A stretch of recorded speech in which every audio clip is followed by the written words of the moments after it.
Sector किसी भी exam की तैयारी कर रहे हैं तो ये वीडियो आपके बहुत ही इंपॉर्टेंट है। ये क्लास आपकी बहुत ही इंपॉर्टेंट होने वाली है। जैसे कि आज आप देख पा रहे हैं कि आज आपकी क्लास किसकी है, इनइक्वालिटी की। किसकी है?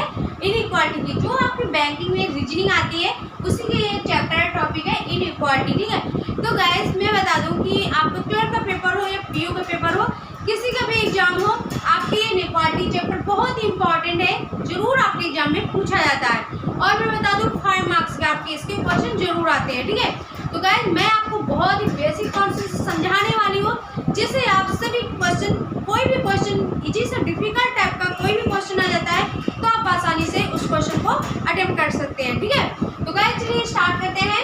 ये देखिए, और गाइस अगर आप इस चैनल पर नए आए हैं तो प्लीज़ इस वीडियो को, अगर अभी तक सब्सक्राइब नहीं किया है इस चैनल को, प्लीज़ ज़्यादा से ज़्यादा लाइक से सब्सक्राइब करिएगा। ठीक है, तो चलिए क्लास में स्टार्ट करते हैं। जैसे कि गाइस इनइक्वालिटी, तो इनइक्वालिटी को क्या बोलते हैं? असमानता कहते हैं। ठीक है, क्या बोलते हैं? इनइक्वालिटी को असमानता कहते हैं। ठीक है, तो देखिए ये देखिए कथन लिखा हुआ है। कथन को क्या बोलते हैं? स्टेटमेंट बोलते हैं। क्या बोलते हैं? कथन को स्टेटमेंट बोलते हैं। निष्कर्ष लिखा हुआ, निष्कर्ष को क्या बोलते हैं? कंक्लूजन बोलते हैं। क्या बोलते हैं? कंक्लूजन बोलते हैं। ठीक है, फिर देखिए आपके कथन में ये लिखा हुआ है A greater B greater C comma D greater E greater F comma D greater C. ठीक है, तो देखिए गाइस क्या ये देखिए, फिर निष्कर्ष को देखिए, फर्स्ट पे ई ग्रेटर सी, सेकेंड पे ये देखिए एफ ग्रेटर बी। ठीक है, इसमें दो हमारे निष्कर्ष दिए हुए हैं, तो क्या करेंगे? निष्कर्ष से हम कथन पे देखेंगे। ठीक है, फिर सॉल्व करेंगे। तो देखिए क्या होता है कि गाइस इसमें लगा है कॉमा, तो अगर कॉमा नहीं लगा होता तो हम डायरेक्ट निष्कर्ष से कथन को देख सकते थे,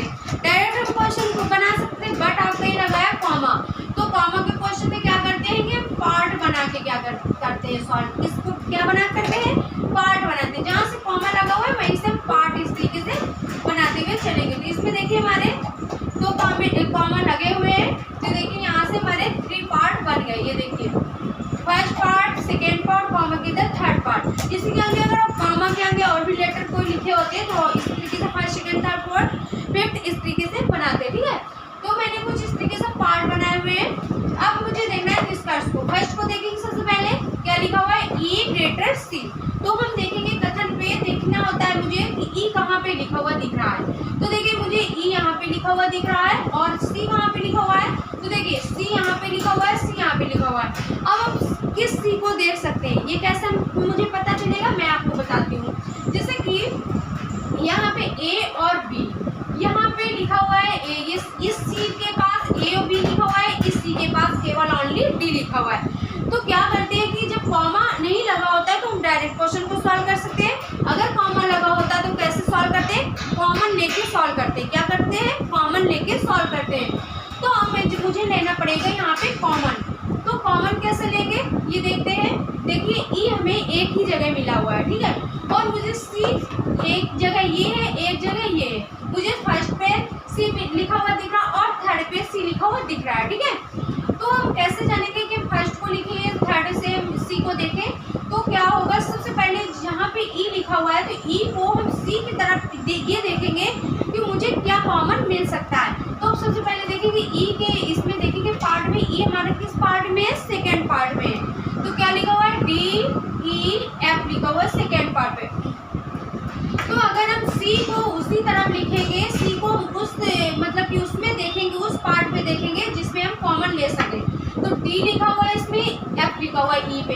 अब मुझे इसमें सी पे डी लिखा हुआ दिखा और इस सी पे हम देखेंगे कि मुझे कहीं डी और एफ लिखा हुआ दिख रहा है जिसमें हम कॉमन ले सकें डी और एफ। तो देखिए सी लिखा हुआ है, ना डी दिख रहा है ना एफ दिख रहा है। ठीक है, डी एफ कुछ भी नहीं दिख रहा है और इस सी में मुझे डी लिखा हुआ दिख रहा है। तो हम इससे सी के लिए देखेंगे तो डी मुझे कॉमन मिल रहा है। तो हम सबसे पहले ये देखिए फर्स्ट के लिए यहाँ पे हम क्या करेंगे कि डी कॉमन मिला है तो हम डी कॉमन ले लेते हैं। ठीक है, 10 में लेटर लिखे हुए उनकी तरफ मुझे जाना है। जैसे ई और सी लिखा हुआ है तो हम पहले सी की तरफ पहुँच जाते हैं। तो डी कॉमन जैसे के लिए तो सी की तरफ जाएंगे तो डी ग्रेटर सी लिखा हुआ है, सेम ऐसे लिख देंगे।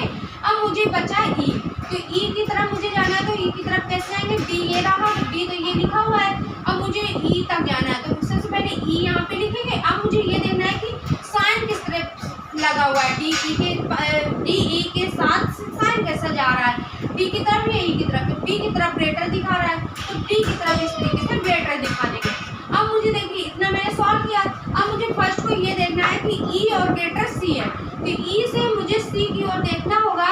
इस तरीके से ई को लिखेंगे और फिर देखिए मुझे जो बीच के लेटर होते हैं उनको मुझे नहीं ध्यान देना होता है, मुझे क्या ध्यान देना होता है, साइन ध्यान देना होता है। इसमें हमारे लेस लगा हुआ है, ग्रेटर लगा हुआ है। तो जब मैं बता दूंगा जब लेस और ग्रेटर हो जाते हैं, साइन चेंज हो जाते हैं, तो हम डायरेक्ट निष्कर्ष को, कंक्लूजन को डायरेक्ट रॉन्ग कर सकते हैं, गलत कर सकते हैं। देखिए हमारा फर्स्ट रॉन्ग हो गया, गलत हो गया। अब हम इसी तरीके से अपने सेकेंड को चेक करेंगे। एफ ग्रेटर भी लिखा हुआ है, एफ देखेंगे कहाँ पे, एफ मुझे मिला ये।